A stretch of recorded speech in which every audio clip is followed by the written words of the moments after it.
మీకు తెలుసా, రాత్రి పడితే ఇప్పటికీ కూడా ఒక ప్రదేశంలో రాధాకృష్ణులు రాసలీలలు చేస్తారట. అయితే ఎన్నో జన్మల నుండి చూస్తున్న ఎంతో పవిత్రమైన ప్రేమ జంటలలో ఒక జంటే మన ఈ రాధాకృష్ణులు. కృష్ణుడికి ఎంతోమంది భార్యలు ఉన్నా సరే ఒక్క రాధకి మాత్రమే ప్రేయసి అయ్యే అర్హత దొరికింది. అయితే ఈ రాధాకృష్ణులు రోజు ఒక ప్రదేశానికి వచ్చి వెళ్తున్నారంట. అలాగే వాళ్ళు వచ్చి వెళ్ళినట్టు ఆనవాళ్ళు కూడా ఉన్నాయంట.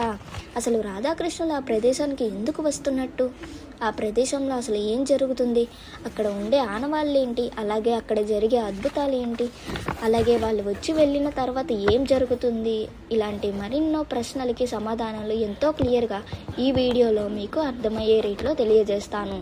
సో ఎండ్ వరకు మిస్ అవ్వకండి.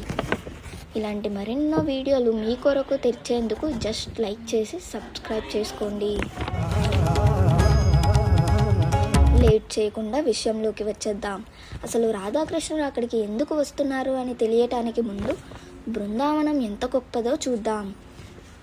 బృందావనం కృష్ణుడు బాల్యం అభ్యసించిన చోటు, అలాగే రాధాకృష్ణుడు ప్రేమ కూడా చిగురించిన చోటు అని కూడా చెప్పుకుంటారు.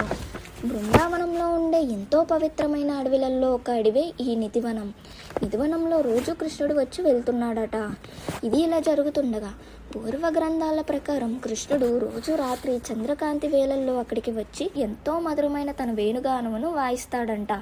ఆ స్వరాన్ని విన్న ప్రతి ఒక్క గోపిక మరియు రాధ అక్కడికి ఆకర్షితులయ్యి చేరుకునేవారంట. ఆ వేణుగానము మైమర్చిపోయి రాధాకృష్ణులు మరియు గోపికాకృష్ణులు నాట్యం చేసేవారంట. ఇలా నాట్యం చేస్తూ ఉండగా అలసిపోయి నిధివనంలో ఉండే రంగమహల్ అనే గదిలోకి వెళ్ళి విశ్రాంతి తీసుకునే వాళ్ళంట. ఈ సంఘటనలు జరిగాయని పూర్వ గ్రంథాలు చెబుతున్నాయి. అలాగే ఈ సంఘటనలు ఇప్పటికీ కూడా నిధివనంలో జరుగుతున్నాయని కూడా అక్కడి పూజారులు మనకు చెబుతున్నారు. ఈ సంఘటనలకు ఉన్న ఆనవాలు నిధివనంలో ఉండే రంగమహల్లోని ఉన్నాయంట. రోజు పూజారులు బృందావనంలోని రాధాకృష్ణులకు పూజ చేసిన తర్వాత ఆలయ ద్వారాలు మూసివేసి అక్కడ ఉండే భక్తులకు కూడా రాత్రి వేళల్లో ఎప్పుడు కూడా ఇక్కడ అడుగు పెట్టకూడదని ఆదేశిస్తారట. మరుసటి రోజు పొద్దున్నే ఆలయ ద్వారాలు తెరిచి చూస్తే ఆ వస్తువులన్నీ ఎవరో వాడినట్టు అక్కడ ఉండే చోటు అంతా కూడా చెల్లాచెదురుగా పడి ఉండేదంట. అలాగే దీనికి సంబంధించిన ఆనవాళ్ళు మన దగ్గర కొన్ని ఫోటోలు కూడా వాళ్ళు అందజేశారు.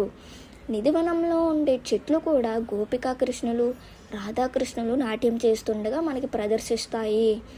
అలాంటి కొన్ని మరిన్ని ఫోటోలే మీరు ఈ వీడియోలో చూస్తున్నారు.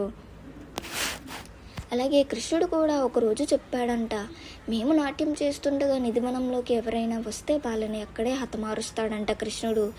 ఈ సంఘటనలు నిజంగానే జరిగాయని అక్కడ ఉన్న భక్తులందరూ ఎంతో విశ్వాసంతో నమ్ముతున్నారంట. మరి మీకు రాధాకృష్ణులు ఎంతో ఇష్టమైతే మన ఛానల్ని ఇప్పుడే సబ్స్క్రైబ్ చేసి లైక్ చేయండి. ఇలాంటి మరెన్నో వీడియోస్ కోసం మన ఛానల్ని చూస్తూ ఉండండి.